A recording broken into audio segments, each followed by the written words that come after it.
No, I just already said something about how artists are like really independent. Most of the artists said, no, we have our own will to change something, but it feels like most of the, so even what Tanya said about, for example, Pussy Riot, they pretend to be like freedom fighters and changing the society, and people in the West, they kind of see them as like heroes, but most of the Russians hate them.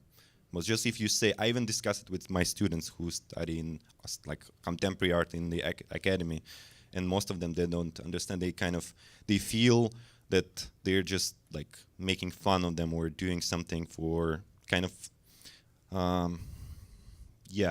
colonizing. So it's just, so for my most like, and especially when you live not in the West but somewhere in the border, so Moscow is kind of, the capital, and we being like kind of colonized from the West, but also we're colonizing the whole Russia by coming, and we're kind of in the middle, and maybe I'm more like sensible to all these questions, but so maybe someone wants to say more. I don't want to like end up just being kind of we agree on everything. Yeah, kind just do it. And I mean, but I feel a lot of people.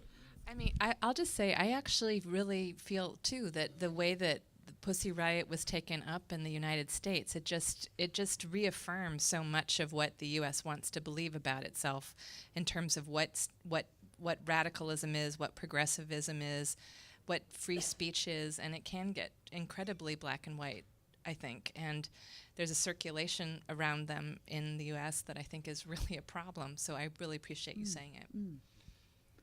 But isn't this also sort of illuminating some of the discussions that we have here? Because, the Pussy Riot also gave us a very powerful... I don't want to criticize them either, but it was a situation where we were actually enabled to use it as a context to gain more competence and learn more about the Russian situation. And instead, they end up like these sort of empty icons that you can fill with whatever you want to use them for, and they just end up as the power tool for some Western discourses about Russia, and which maybe they're also taking more and more. Yeah, maybe it was important to kind of like highlight some problems and then divide people into different camps and groups. But now I feel like we're like really into war. Like really, I feel like in Russia that are you like free Crimea is ours or not? And then if you say yes or no, then you kind of mark yourself as like be pro-Putin or pro-West. And I kind of like, I'm so fed up with this discourse. I just, in all these topics. And yeah, so I think there was someone. Was there someone here? Is it you? I've removed my position. All right. Brian. So I think part of the problem that I may be interpreting you wrong, but I would say that just take Pussy Riot as an example, this discussion. It's kind of the same issue as what I was trying to describe about the elections in the United States. Are you for Caligula or for Nero, right? And so the question that is for those of us in the West, the way the issue is shaped is we're good, they're bad. And in Russia and in Moscow, it's they're bad, we're good. And I think that it's the responsibility of the artist to find a way to break through that, bipolar insanity, because actually both of them do not chart the path to the future. And the other thing I wanted to say is that about, the union of the convalescent or the disabled. In America, they killed them. Right? If you read the New York Times or the Los Angeles Times or any of the major newspapers, you will see that about once a month at least, the police shoot and most often kill a mentally disturbed person. Oftentimes, the police were called by their relatives to deal with the situation that they're out of control. And there's many, many, many stories of this. And what I find problematic is that if we speak just in a political language, like, the cops are fucked, it's oppressive, it's terrible, it doesn't communicate. It doesn't break through the wall of misinformation that the media and the establishment surround these incidents with. And so I guess what I was trying to say in my presentation is that if you don't dig beneath the surface and find, and this is what Katarina was saying too, I think, is find some language that is not just tied to perceptions that people already have. And I do think that that's our task. And you can't get there by debating the issues on the terms that the people that are destroying the planet try to force us to think in. Unless you break with that in some way or another, you've got a problem. Yeah. So I'm occupying this space now. We're supposed to be out by 10, but I'm occupying this space on behalf of the symposium, and that means that probably I have to ask some of you to stay here and help us clean up this place. So, Katarina. Well, thank you. I'm supposed to leave in 2 minutes, but I'm just, yeah, exactly. This was the comment to what Meg just said, because that was actually what I'm doing now. Like I told in the beginning, it's a kind of reaction to all the circus I was involved in. Because when I go to Moscow, I stay in the place, we sleep in the same room. I know the people from totally different side. Then I come to Norway, and NRK is calling, Lillehammer Literature Festival, whatever festivals is calling, and like, hi, we would like to talk to them during these months when we were preparing all that. But it's not even that.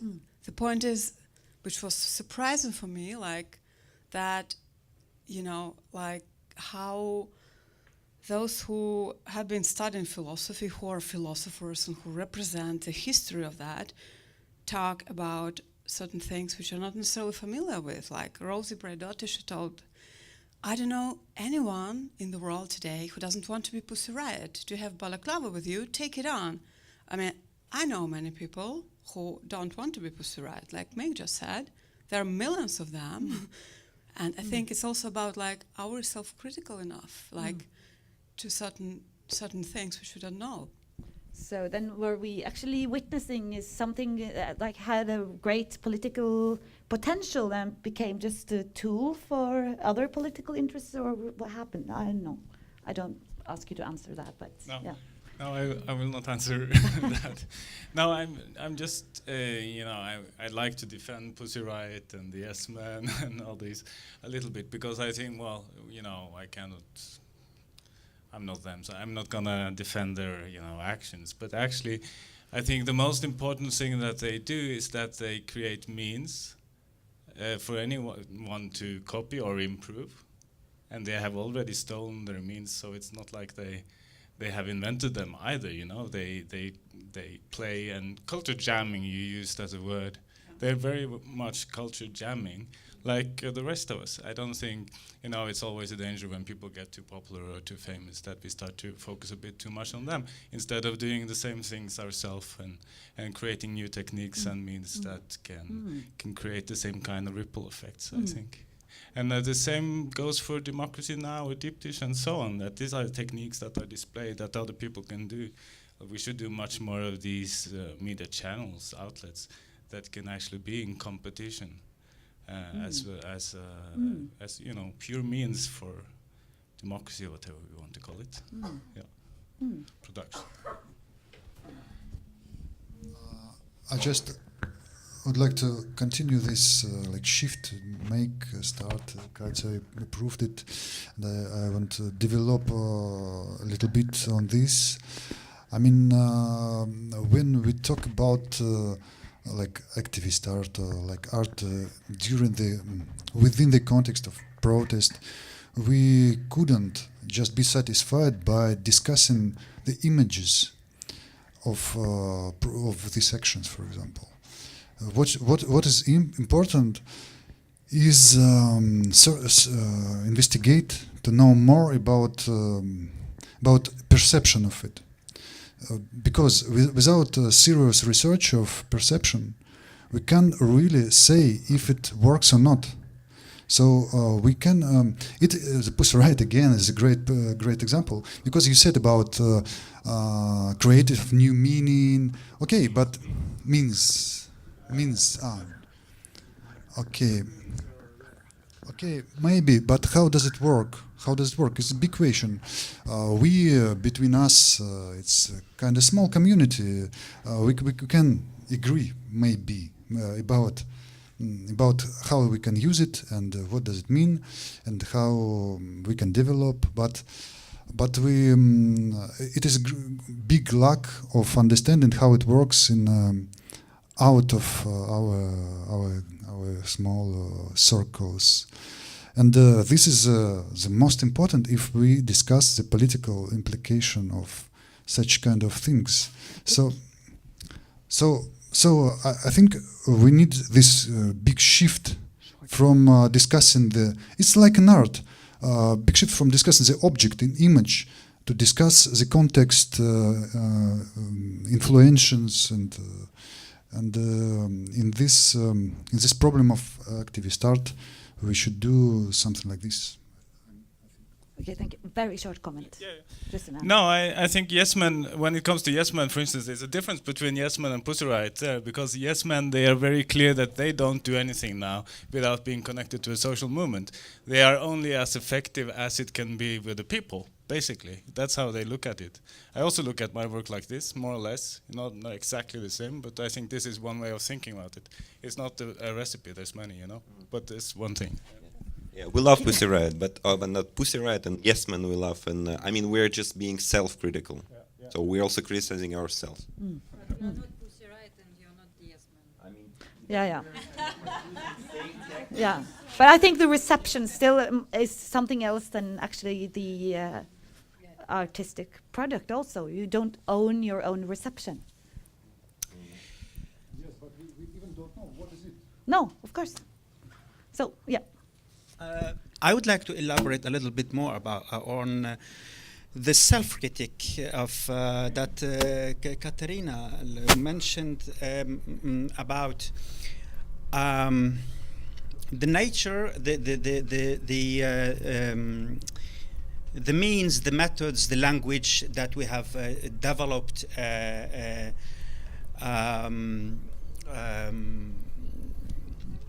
Which we hear during that symposium, a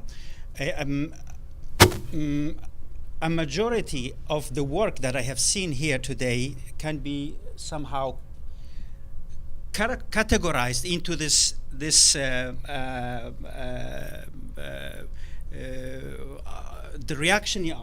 reactionary art. That's what I have. That's what I get. That's what I. And the main focus, what I see here is that the focus is basically on a social space,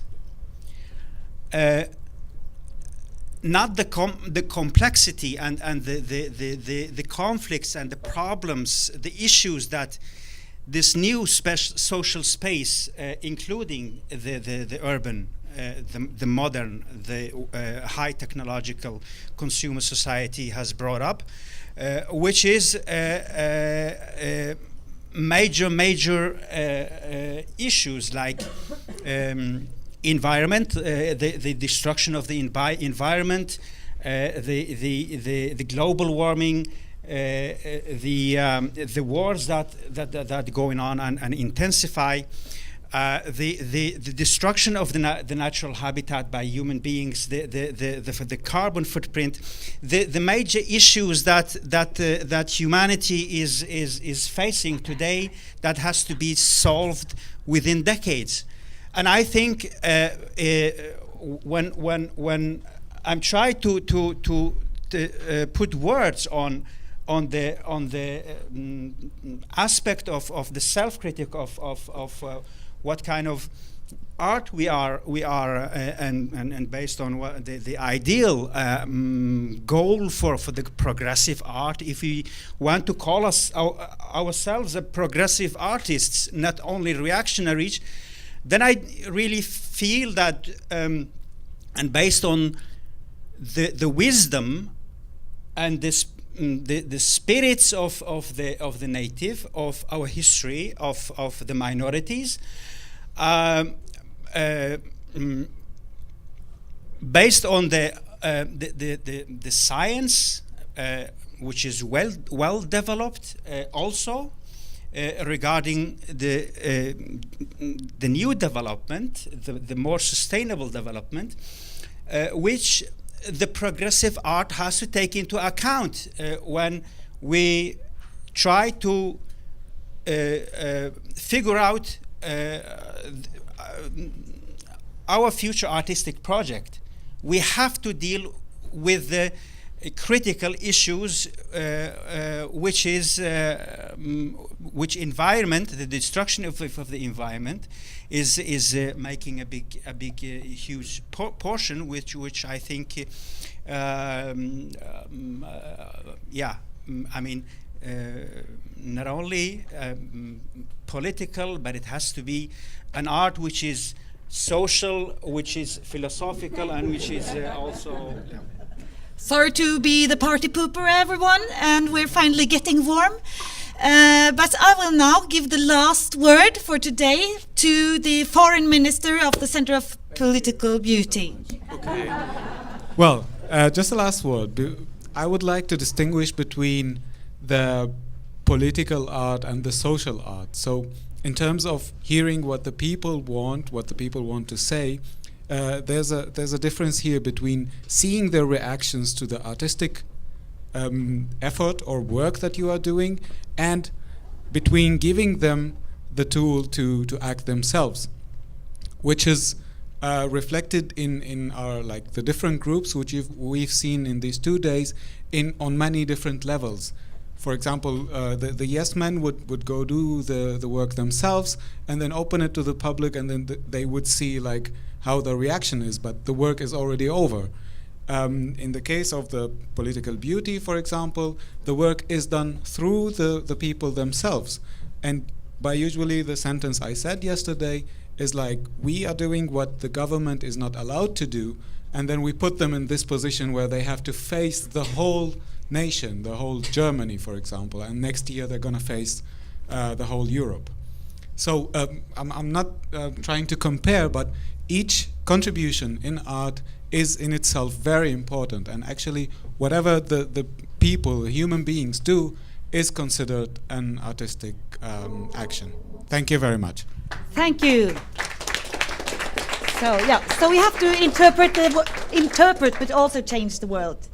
And so before we have the closing session now with Eirik, I just want to thank everyone here for the participation, especially the invited speakers, but also the Symposium for organizing everything. So please give a big applause to everyone.